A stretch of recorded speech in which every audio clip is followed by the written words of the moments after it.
22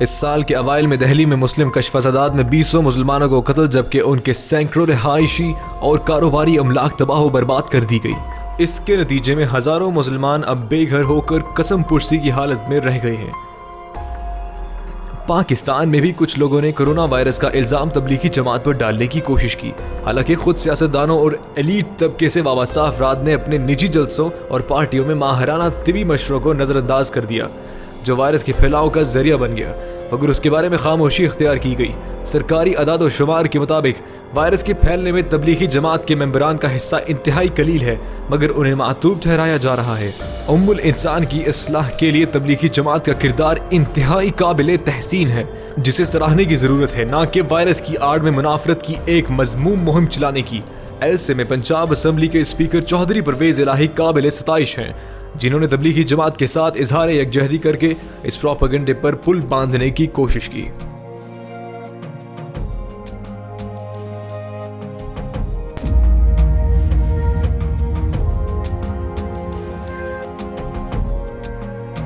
ناظرین، آج سے 2-4 ماہ بعد جب کرونا کی وبا ختم ہوگی تو دنیا پر بسنے والی انسانی زندگی بہت مختلف ہوگی۔ جس طرح جنگ عظیم دوم کے بعد دنیا بدلی تھی، اسی طرح کرونا کے بعد بھی بہت بڑی تبدیلی آئے گی۔ ہماری ریسرچ تحقیق اور چھٹی حص کے مطابق 12 نمایاں تبدیلیاں آئیں گی۔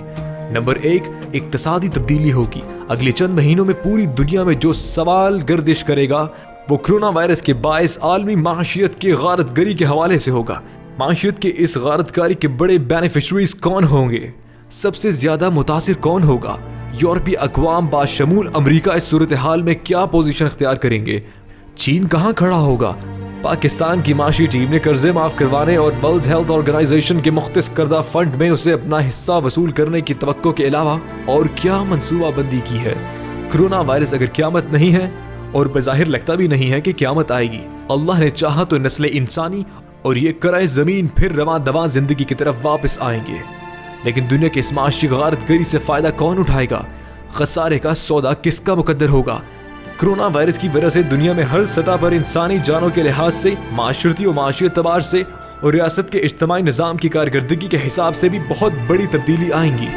جن لوگوں کے پاس بہت کچھ تھا ان کے لیے بہت بڑا سوال کھڑا ہوگا۔ بظاہر معلوم ہو رہا ہے کرونا کے بعد کی دنیا اس سے پہلے سے بہت مختلف ہوگی، جیسا کہ 9/11 سے پہلے کی دنیا اور 9/11 کے بعد کی دنیا۔ 9/11 کے بعد دنیا میں کتنی اتل پتل ہوئی اور کتنا نشیب و فراز اس دنیا میں آیا، اس کے نتیجے میں بین الاقوامی معاشی سطح پر اور ریاستی اجتماعی نظام میں تبدیلیاں آئیں گی، لوگوں کے نظریات میں تبدیلیاں آئیں گی، چاہے وہ مذہب کے حوالے سے ہوں یا کسی اور اعتبار سے۔ کرونا وائرس نے مذہب اور سائنس کی جنگ کو بہت تیز کر دیا ہے۔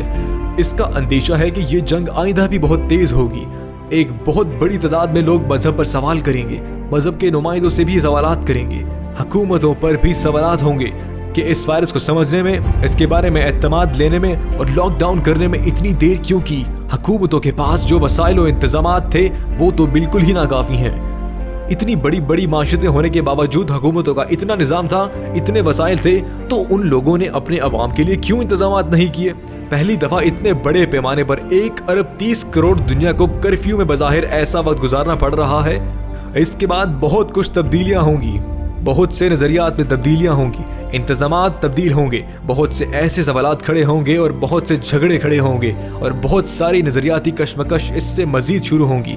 جو پہلے چیزیں تھیں ان میں تبدیلیاں ہوں گی۔ ہم سمجھتے ہیں کہ قرآن و حدیث، سیرت، اسلامی تاریخ کی روشنی میں اور اب تک جو کچھ ہوا اور جو خدشات آگے ہیں ان کو سامنے رکھتے ہوئے اللہ نے ہمیں ایسا دین عطا فرمایا ہے کہ اگر اس کے حساب سے ہم اس پورے معاملے کو سمجھیں، اس پر بیٹھ کر مشاورت کریں اور سیرت طیبہ کی روشنی میں، اسلامی تاریخ کی روشنی میں جو مسلمانوں کی اس میں ضعیفی ہے اس کو سامنے رکھتے ہوئے منصوبہ بندی کریں اور ذہنی سازی کریں، اپنے نظریات ٹھیک کریں، توبہ کے ساتھ ساتھ اپنی اصلاح بھی کریں۔ توبہ بھی ہو، اصلاح بھی ہو تو مسلمان اس بڑے حادثے سے نکل سکتے ہیں۔ مسلمانوں کے پاس دینی اصول و ضوابط بالکل موجود ہیں۔ یہ ہماری بدقسمتی ہے کہ ہم اپنے گھر سے بالکل کچھ حاصل نہ کر سکے اور پھر ہم دنیا کی طرف دیکھیں۔